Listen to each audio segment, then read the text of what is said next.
ពខៀវកាឆ្កៀលព្រះនេត្រាឲ្យអិនព្រាមណាកាលជាស្ដាច់នាមស្រីភីរាចងសម្រេចបានជាសារពេចសង្ត្រាចាពោលឿងកាលអាសាធ្វើមីបិណ្ឌលុនអង្គព្រះពុទ្ធបដិមាព្រះអិនជាជាងឆ្នៃរចនាថ្វាយពោសាធុកាពេញផែនដីក្រហមជាពោឈាមបេះដូងឆ្កៀលពីដើមទ្រូងដោយគ្មានខ្មៃត្បិនពឺពួខំព្រះចននេះគង់រួចជីវីជាស្បាយទៅពោសឲ្យទៀនដំរិសមង្គលបវរមានឆ្អិនឆ្អៅត្រូវរៀបបណ្ដេញមិនឲ្យនៅព្រមទាំងកូនចៅខាងនិយាណាហងបានលោហិតសាច់ម៉ាំងសាំងអាសាញ់ខ្លួនតាំងដូនមាតាកាលយ៉ាងវាចាប់បរិភោគក្តា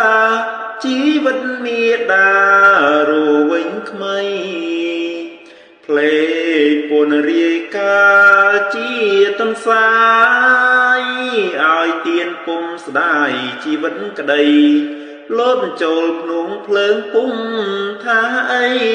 ឲ្យជាចំណៃអន្តព្រាមណាកាលដែលបានត្រាស់ជាព្រះពុទ្ធជាមកុដត្រៃភពក្នុងលោកាពោទាំង6នេះសោតណាคล้ายមកជាពោឆពនរាំងសីពេលនាងក្នុងលោកេសនមតយកពោនេះកត់ជាសេចក្តីហៅទុំសាសនាព្រះចិនស្រីពីពេញផែនដីតីផោសធាយើងខ្ញុំរាល់គ្នាសូមគោរពវន្តាចំភពទុំសាសនាសូមមានមង្គលឈ្នះមេរា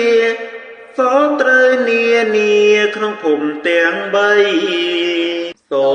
មឲ្យយើងខ្ញុំប្រញាប់ដល់ដើរកាន់តាមផ្លូវទៅបរិយជាឋានដ៏រំសុខសួស្តីដោយព្រះបារមីនិងពៀនហ